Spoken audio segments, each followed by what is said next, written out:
네, 안녕하세요. 애틀란타 BDS의 한현 부동산 전문인입니다. 네, 안녕하세요. 주택임자 전문인 최윤석입니다. 네, 오늘 저희가 지난 영상에 이어서 그 투자 용도 많이 문의 요즘 엄청 많으시잖아요. 그렇죠. 근데 이제 네. 투자 목적으로 사지만 세코놈이나 프라이머리로 사면 안 돼요라고 물어보시는 분들이 많아요. 네. 이제 그런 질문을 받으면 제가 이제 항상 얘기해 드리는 그 답은 뭐냐면 안 됩니다라고 정확하게 말씀을 드려요. 네. 왜 안 되냐라고 물어보시면 내가 세코놈이나 뭐 베케이션 홈이라고 하죠. 뭐 1년에 뭐 한 몇 번 와가지고 지내고 갈 곳, 혹은 아니면 이제 자가로 이제 집을 사시는 분들이 인베스먼트로 그러니까는 인베스먼트로 사셔야 되는데 이제 자가나 세컨홈으로 사시는 거예요. 네. 그랬을 때 이제 어떤 문제가 생기냐면 요즘 너무 발달돼 있잖아요. 네. 인터넷이 진로나 뭐 인터넷만 쳐도 이 집이 투자용으로 나왔는지 매물로 네. 그런 것들을 쉽게 알 수 있어요. 그래서 만약에 그런 융자가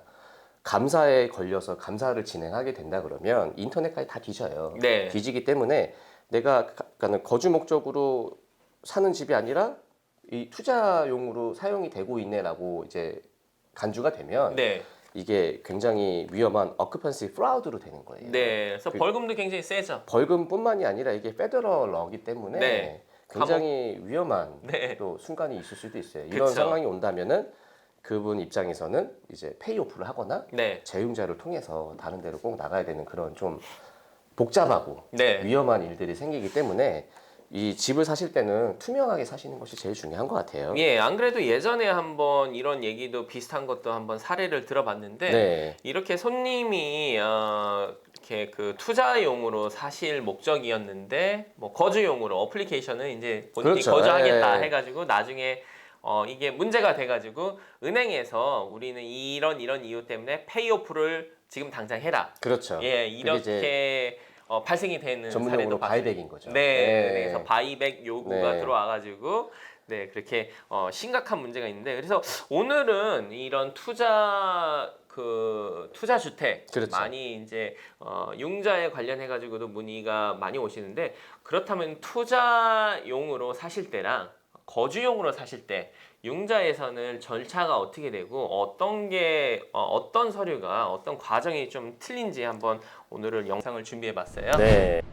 투자용이 주거용보다 언더라이팅 자체가 까다롭기는 해요. 네. 요구하는 서류도 있고 그 다음에 또 가이드라인 자체가 달라서 내가 내 돈을 꼭 사용해야 되는 온펀드를 사용해야 되는 그런 가이드라인이 있지만 제일 크게 나누는 건 다운페이예요. 네. 다운페이 같은 경우는 내가 자가로 샀을 경우 미니멈 3%의 다운으로 주택을 구입을 할 수가 있잖아요. 네. 제가 뭐 이전에는 뭐 홈레디, 홈파서블만 말씀을 드렸는데 홈원이라는 프로그램도 있어요. 네. 이제 홈레디나 홈파서블 같은 경우는 우리 그때 인컴 리밋이 있다고 그랬잖아요. 네. 근데 홈원 같은 경우는 인컴 리밋이 없어요. 네. 없지만 약간의 높은 이자율이 적용이 되기 때문에 3%를 굳이 이제 거주용을 사신다고 하시면 그런 프로그램을 이용하셔도 되고요. 네. 그리고 인베스트먼트 프로퍼티 같은 경우는 미니멈 15% 다운페이부터 시작을 해요. 네. 하지만 저희가 항상 손님들한테 요구하는 거는 25%를 다운을 하셔야 됩니다라고 말씀을 드려요. 왜 그렇게 얘기를 하냐면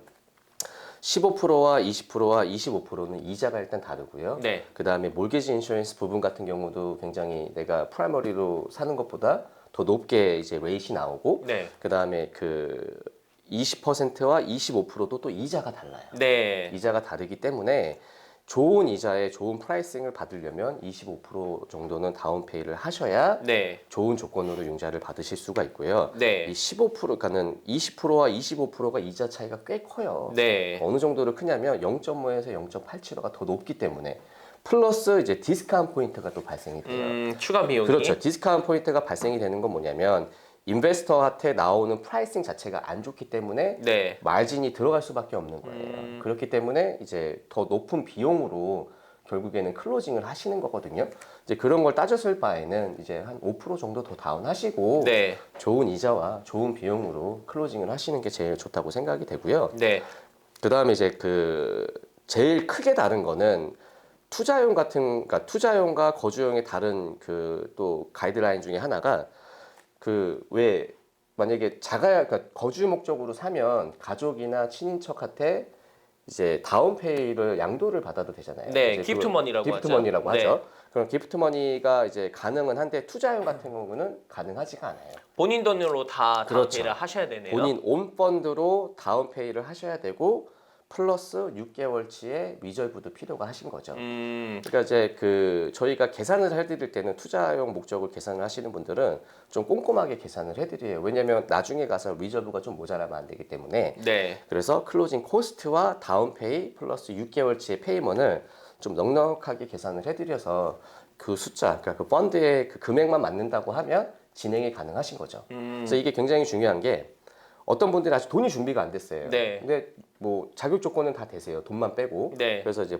기프트를 하면 되겠다라고 생각하시는 분들이 계시는데 그런 경우에는 진행을 하지 못하고 이제 그 이후에 이게 뭐 돈이 들락날락하고 이제 어느 정도 좀 자리가 잡혔을 때 뭐 2달이든 3달이든 4달 후에 자격 조건을 좀 갖추고 준비를 하시는 게 좋죠. 네, 미리 시간을 갖고 이렇게 하셔야 되는 경우도 그렇죠. 발생이 되는데 가장 크게 지금 뭐 융자 전무님께서 말씀하신 것처럼 가장 크게 다른 거는 다운페이에서 거주 용도는 최소 3%도 가능하고 이제 그 인베스먼트 투자용은 15%도 가능하나 웬만하면은 이런 이자율이라든지 클로징 커스트, 디스카운트 포인트 때문에 클로징 커스트가 더 높게 잡히기 그렇죠. 때문에 네. 이런 비용들을 다 계산했을 적에는 웬만하면은 25%로 하시는 게 좋다라고 맞습니다. 생각하시는 게 좋고요. 네.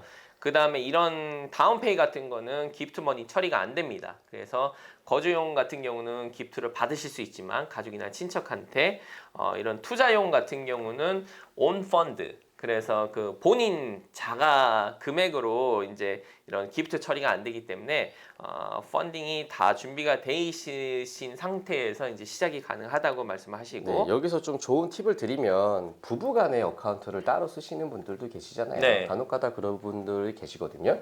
근데 이제 또 와이프와 남편이 이제 그 자산 관리를 따로 하기 때문에 이제 어느 양쪽에도 그분들의 이름이 들어가 있지가 않는 거예요. 네. 그랬을 경우에는 이제 융자에 네, 두 분이 다 같이 들어가시든지 네, 아니면 서로 간에 은행에 이제 또 이름을 부부는 또 올릴 수가 있잖아요. 네. 올려주시면 또 인정이 돼요. 예, 되기 그런 때문에 식으로. 예, 돈이 약간 모자란다라고 하면 내 와이프나 아니면 허즈밴의 어카운트에 이름을 올리는 것도 방법 중에 하나겠죠. 네, 예. 그러시면은 뭐 해결이 될 수가 있겠네요. 그리고 이제 또 감정이 조금 달라요. 네, 감정 같은 경우는 저희가 컨디션과 그 집 발류에 따라서 이제 감정을 하는 거잖아요. 네.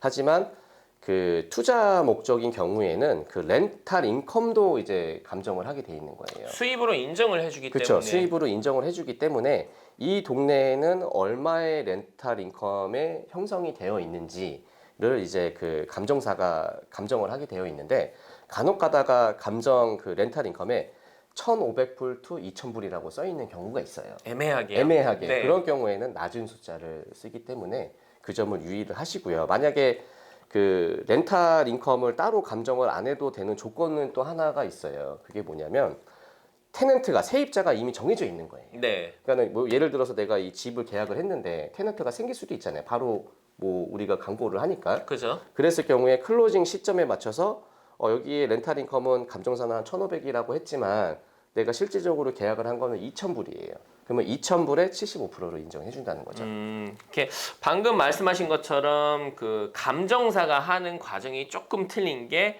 거주하는 목적의 집을 감정을 받으실 적에는 집에 대한 밸류를 감정을 받지만 투자 용도, 그렇죠. 투자 용도로 투자 주택을 진행을 하실 경우에는 렌틀 인컴의 75%를 또 수입으로 인정을 받으시니까 그렇죠. 뭐 어떤 인컴이든 뭐 감정사가 이제 보내준 렌탈 인컴이든 혹은 내가 테넌트가 있어서 계약을 한 인컴이든 네. 그 렌탈 인컴에 대해서 75%를 인정을 해주기 때문에 그 75%가 이제 또 어느 정도의 집값이 커버가 돼야겠죠. 아니면 네. 그만큼의 또 소득이 있어야 되든지 그런 거를 잘 따져서 이게 전략적으로 들어가는 게 제일 중요한 것 같아요. 네. 인베스트먼트 같은 경우는 이런 첫 번째, 그러니까 초입 단계, 뭐 자금 확인이라든지 이런 거 확인 없이 들어갔다가 나중에는 이 계약이 깨지는 경우도 있기 때문에 그런 거를 좀 중요하게 따져봐야 되는 거죠. 네, 그래서 안 그래도 오늘이 아니죠. 그렇죠. 요새는 네. 뭐 너무 활발하게 투자 매물을 또 구매를 하시는 분들이 네. 많으니까요. 이런 것들을 좀 유의하시고 좀 어느 정도 준비를 하신다면 좀 더 스무스한 클로징이 되지 않을까 싶어요. 네, 요즘 안 그래도 저희가 문의를 많이 받는 것 중에 하나가 이런 그 투자 용도로 주택을 구입하시고 싶으신 분들 많이 문의를 받고 또 용자 관련해 가지고도 많이 궁금해 하셔가지고 이렇게 간단히 영상을 한번 만들어봤는데 말씀하신 것처럼 투자 이렇게 가이드라인이 조금 틀려요. 그렇죠. 가이드라인이 네. 다르죠. 가이드라인이 틀리기 때문에 이렇게 투자 목적으로 주택을 구입을 계획을 하시는 분들 같은 경우는 미리 이 가이드라인에 맞춰 가지고 준비를 해야 되고 어쩔 때는 또 시간이 좀 필요할 수가 있으니까 미리 상담을 하셔가지고 준비하시는 게 순서인 것 같은. 여기서 네. 제가 퀴즈 하나를 내볼게요. 네. 페니와 프레디에서 제공하는 내 본인이 혼자 소유할 수 있는 몰게지 어카운트 개수가 몇 개인지 아세요? 몇 채 정도 소유할 수 있는지 아세요? 5채. 5채가 땡 아닙니다. 아닌가요? 5채가 아니고 자가까지 합쳐서 네. 10채 이상. 네. 10채 이상부터는 페니와 프레디에서 융자를 받으실 수가 없어요.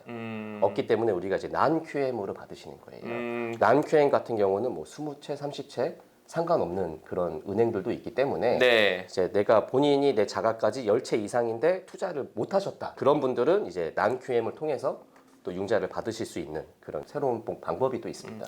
저 같은 경우는 뭐 인컴이 어쨌든 10채를 살 수 뭐 그 융자를 받을 수 있는 인컴이 아니기 때문에 뭐 해당 사항은 전혀 안 되지만 방금 말씀하신 것처럼 인컴이 굉장히 고소득 그렇죠. 이신 분들 같은 경우는 또 그렇지도 않아요. 네. 나중에 그러면 이 인베스트먼트 난QM 프로그램에 대해서 한번 해드릴 텐데 네. 난QM 프로그램들이 좋은 그런 상품들이 꽤 돼요. 뭐 세금 보고서 없이 인컴 확인 안 하고 네. 재직 증명 안 하고 렌탈 수입으로만 커버가 된다면 그렇게 쉽게 받을 수 있는 융자가 또 있어요. 가능하겠네요. 네. 방금 저희가 언급한 것처럼 렌털 네. 수입의 75%를 또 수입을 받으실 수가 그렇죠. 있으니까 그렇죠. 이거를 미리 잘 계획을 세우셔가지고 네. 10개, 10채 사세요. 10채 사실 수 있으면 좋을 것 같습니다. 네. 네. 그래서 오늘 이렇게 저희가 영상을 한번 준비해 봤고요. 트렌드에 맞춰가지고 뭐 요즘 거주용 또는 뭐 이렇게 투자용 많이 관심이 있으신데 잘 계획하시고 잘 상담을 받으시고 미리 준비하셔가지고 차질 없게끔 진행하시면 좋을 것 같습니다. 네. 지금까지 애틀란타 BDS의 한현 부동산 전문인이었습니다. 주택 융자 전문인 최윤석이었습니다. 감사합니다.